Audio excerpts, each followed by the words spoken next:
Hi, this is Professor Urjo Moreno with an overview of Learning Objective 1 in Chapter 5. This focuses on buying an automobile and the procedures and so forth to get all that stuff done. This is where you need to do your homework. Research is extremely important here. You need to understand how everything sort of works and what you're getting into.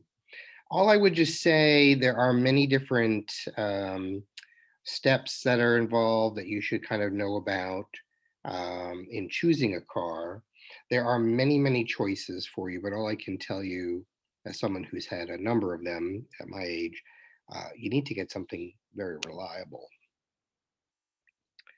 Um, there are lots of cars that are not reliable. Means they don't break down very often. They start. They have very little problems, major problems. You need to look at, consumer reports or magazines that are specific to cars, like Car and Driver, Motor Trend, Road and Track. There's a whole bunch of them. But I think it's very important to understand that when companies build a very good car, they stand behind it. And that'll show up in these independent reports showing that people who have owned these cars do see them as reliable, do see them as either, worth their money or not worth their money. So it's really important to kind of do the research on that. You don't necessarily need to take it from the company's websites. They're only going to give you the good information. They're not going to tell you anything bad about their models. Um, when it comes to automobiles, there's really, we need them. We live in a country where there's not a lot of very good public transportation unless you live in the city, like New York. But everywhere else, you sort of need a car, need transportation. Um, there's really only two options we have for that. We either buy a car or we rent a car. And this objective focuses on buying a car. The next objective is all about leasing or renting a car. So, one of the most important things you need to know is how affordable a car is. You need to start with a couple of things. What is it that you really need? And and that's really good. You might not need a very large truck. You might need just a basic car to get you from here to there. Um, and again, that reliability issue is another very important thing I'll come back to, because you want something, if you're going to spend money on something, it might as well be reliable, might as well be operating for you for a long time. There are a lot of nice, shiny new cars. One of the problems with buying a car is it's not just the price that you're paying for the car. It's always going to be the upkeep. There's insurance. There's certainly maintenance, gasoline, other types of things. That really adds up. Those never really go away. You might even pay cash for the car and have no loan for it. That's terrific. But guess what? You're always going to need insurance. There's always going to be maintenance costs. There's always going to be um, taxes and other types of things that you need to pay on it. So, very, very important to understand, affordability is more than just the purchase price. It's the purchase price plus. And what I mean by that is those other issues, what we call operating costs. Your book shows you an example of how to use a financial calculator to calculate how much you can afford to pay for a car. And this is a very important example. You will see this type of example on the tests for the module. One hugely important issue that you need to come familiar with is depreciation. Simply over time, uh, you're going to be using up the value of your automobile. How to use that value? Mostly through mileage. You're buying an engine. That engine is only going to be good to last for so long. And so the older the engine, which is usually measured by miles, the less of a life it has left over. So that process of looking at all of that is what depreciation is sort of about. And automobiles depreciate rapidly. So as soon as you buy an automobile and you drive it off the lot, you've already lost money. It's already depreciated, and it just continues to depreciate until you're done. I mean, it does have a floor. It does stop depreciating at some point. Um, uh, the depreciation slows, to a point where it's not going to get much lower. But for the most part, this is a very, very important aspect to understand. A car is not an investment. A car is consumption. It does not go up in value. It always goes down in value. Okay. There are a lot of choices. Your book goes over gas, diesel, hybrid, all electric.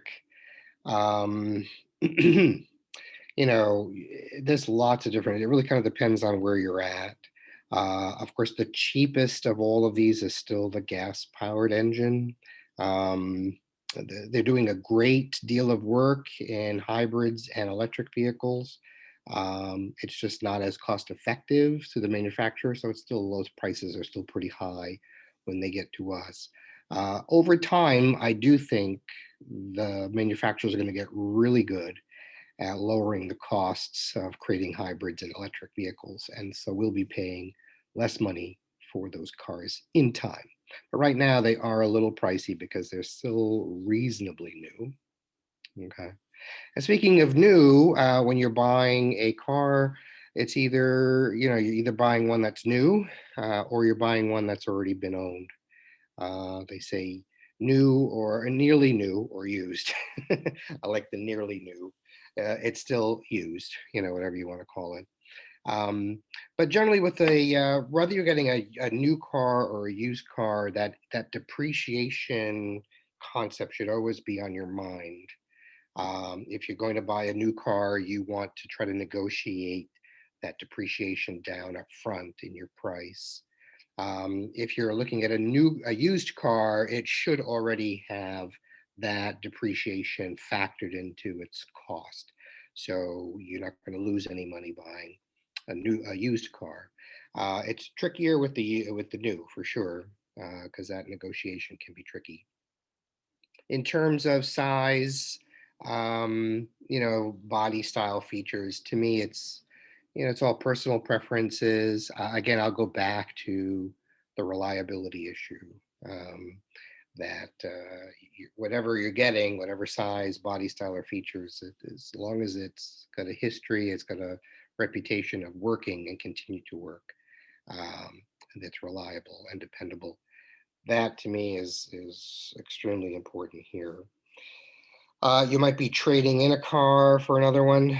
Um, you need to make sure you know what your car is worth. That's what Kelly Blue Book, Edmunds.com, they have really good ideas. They give you ideas of what your car would be worth.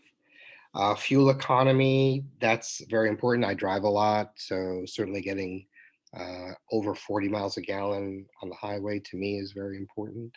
And so I personally look for that. But if you're a city driver, mostly local, um, your fuel economy is going to be significantly lower, but you can still save money on gasoline.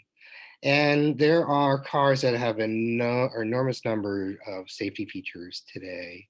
Um, so whether you get a basic model or a more advanced model, oftentimes it's really how many safety features you have, and that's that. Um, and one of the issues with the purchasing is really negotiating that price.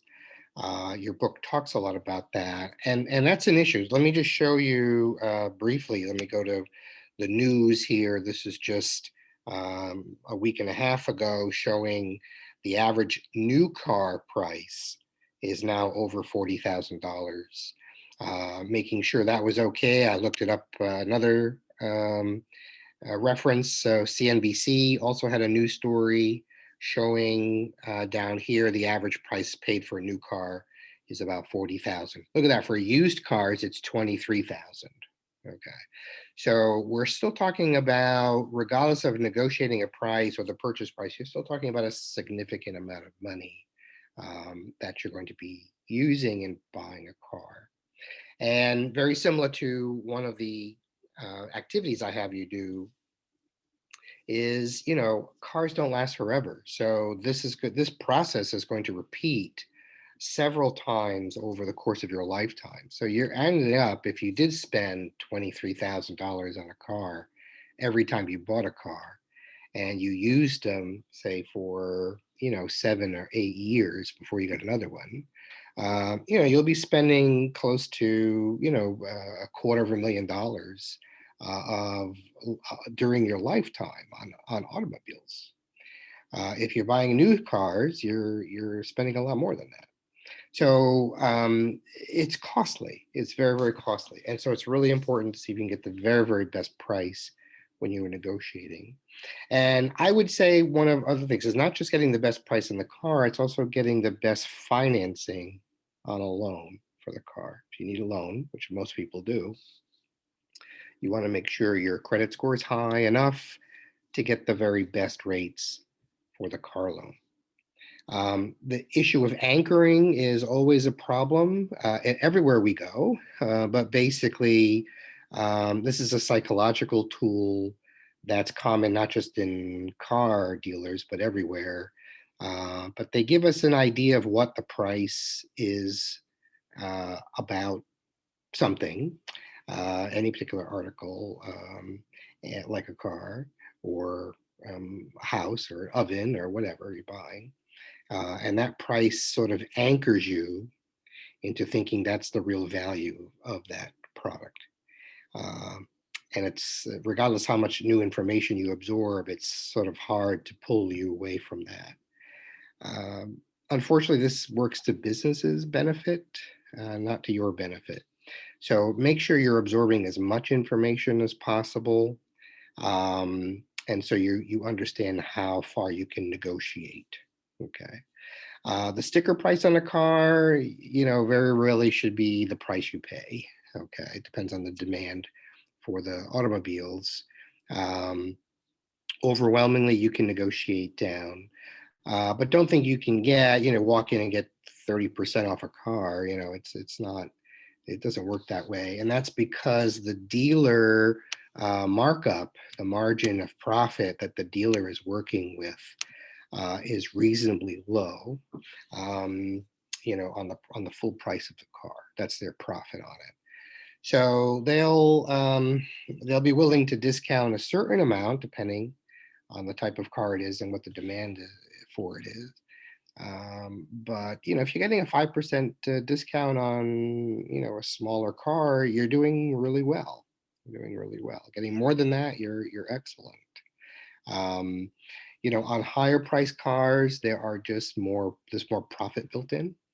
So you can get somewhat bigger discounts if you know how to negotiate those prices. Never believe the dealer. I love how they show the dealer invoice cost. Even here in the book, they mentioned it. Um, your dealer didn't pay cash for the car. Okay, the dealer um, is financing the vehicle. Okay, so when you buy it from the dealer needs to pay for that car to the distributor, and then the distributor needs to pay the manufacturer. It's a long line of receivables in the automobile industry. So the dealer invoice cost doesn't. Again, it's a number that again they try to anchor you with. It doesn't make it real because they don't pay cash for their cars. Okay. All right. So a few tips there, and we're going to continue with leasing very soon.